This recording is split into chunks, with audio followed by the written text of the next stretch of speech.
నూనె గింజల పంటల్లో నువ్వు ప్రధానమైనది. ముఖ్యంగా ఉత్తర తెలంగాణలో ఖరీఫ్లో సాగు చేసిన పసుపు, ప్రత్తి, వేరుశనగ పంటల అనంతరం నువ్వును సాగు చేయడం పరిపాటి. 80 నుండి 90 రోజుల పంట కాలంతో తక్కువ నీటి తడులతో పంట అందివస్తుంది. అయితే రకాల ఎంపిక మొదలు ప్రతి దశలోనూ శాస్త్రీయ యాజమాన్య పద్ధతులను ఆచరిస్తే ఎకరాకు 7-8 క్వింటాళ్ల అధిక దిగుబడులు సాధించే అవకాశం ఉందంటూ వేసవి నువ్వు సాగులో మెలకువలు తెలియజేస్తున్నారు ప్రొఫెసర్ జయశంకర్ తెలంగాణ రాష్ట్ర వ్యవసాయ విశ్వవిద్యాలయం, జగిత్యాల జిల్లా పొలాస ప్రాంతీయ వ్యవసాయ పరిశోధన స్థానం శాస్త్రవేత్త డాక్టర్ పద్మజ. తెలంగాణలో నువ్వులను ముఖ్యంగా ఉత్తర తెలంగాణలో వేసవి కాలంలో ఎక్కువగా నువ్వులను సాగు చేస్తున్నారు. ముఖ్యంగా పసుపు తీసిన తర్వాత, అదేవిధంగా ప్రత్తి తీసిన తర్వాత, వేరుశనగ తర్వాత నువ్వులను ఎక్కువగా సాగు చేస్తున్నారు. ఈ మధ్య కాలంలో విడుదలైనటువంటి JCS 10-20 రకము, జడకాతతో కూడినటువంటి తెల్లగింజ రకము, కాలపరిమితి చూసుకున్నట్లయితే 85 నుంచి 90 రోజుల కాలపరిమితి ఉంటుంది.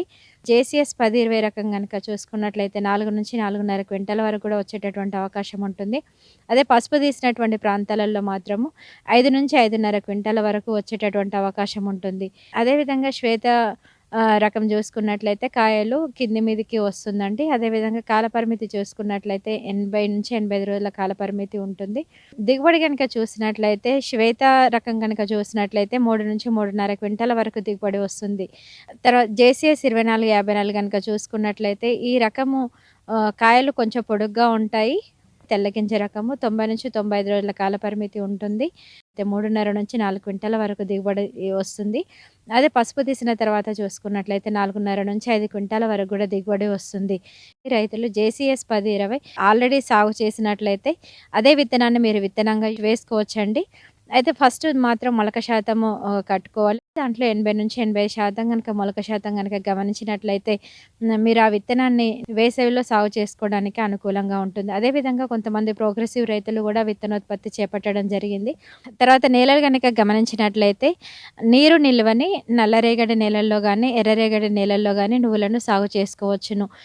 విత్తన మోతాదు కనుక గమనించినట్లయితే 2.5 కిలోల విత్తనం ఒక ఎకరానికి సరిపోతుంది. 1 కిలో విత్తనానికి 3 కిలోల పొడి ఇసుక కలిపి వేసుకోవచ్చు.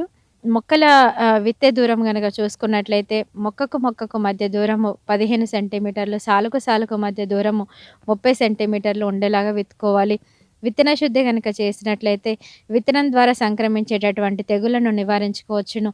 1 కిలో విత్తనానికి 3 గ్రాముల మ్యాంకోజెబ్ని కలిపి విత్తన శుద్ధి చేసుకోవాలి. విత్తే సమయం కనుక గమనించినట్లయితే జనవరి 15 నుండి ఫిబ్రవరి 15వ తేదీలోపు మాత్రమే వేసుకోవాలి. ముందుగానే వేసుకున్నట్లయితే చలి వలన మొక్కల్లో మొలిచేటటువంటి సమయము లేట్ అవుతుంది. అదేవిధంగా లేటుగా వేసినట్లయితే ఎక్కువ టెంపరేచర్స్కి పూత అంతా కూడా రాలిపోయి దిగుబడి తక్కువగా వచ్చేటటువంటి అవకాశం ఉంటుంది. కాబట్టి రైతులందరూ కూడా జనవరి 15 నుండి ఫిబ్రవరి 15వ తేదీలోపు వేసుకోవాలి. ముఖ్యంగా JCS 10-20 రకం జనవరి 15 నుండి జనవరి 30వ తేదీలోపు వేసుకున్నటువంటి రైతులకు అధిక దిగుబడి రావడం గమనించడం జరిగింది. తర్వాత ఎరువుల యాజమాన్యం కనుక గమనించినట్లయితే ఆఖరి దుక్కులో 4 టన్నుల పశువుల ఎరువు కానీ, 1 టన్ను వర్మీ కాంపోస్ట్ కానీ, లేకపోతే 1 టన్ను గొర్రెల ఎరువు కానీ వేసుకోవాలి. తర్వాత 16 కిలోల నత్రజని, 8 కిలోల భాస్వరం, 8 కిలోల పొటాషియం ఇచ్చేటటువంటి ఎరువులను ఆఖరి దుక్కులో వేసుకోవాలి. తర్వాత విత్తిన 30 రోజుల తర్వాత కలుపు తీసిన తర్వాత 18 కిలోల యూరియాను పైపాటిగా వేసుకోవాలి. నీటి యాజమాన్యం కనుక గమనించినట్లయితే విత్తిన వెంటనే నీరు పెట్టుకోవాలి. తర్వాత వారం రోజుల్లోపు మరొకసారి పలచని నీటి తడి ఇవ్వడం వలన మొలకెత్తని విత్తనాలు కూడా మొలకెత్తేటటువంటి అవకాశం ఉంటుంది. ఆ తర్వాత నేల యొక్క స్వభావాన్ని బట్టి, వాతావరణ పరిస్థితులను బట్టి నీటి తడులు పెట్టవలసినటువంటి అవసరం ఉంది. పూత దశ, కాత దశ, అదేవిధంగా గింజ గట్టిపడేటటువంటి దశల్లో తప్పకుండా నీటి తడి పెట్టుకోవాలి. సాధారణంగా కనుక చూసినట్లయితే 5 నుంచి 7 నీటి తడులు ఖచ్చితంగా అవసరం అవుతాయి.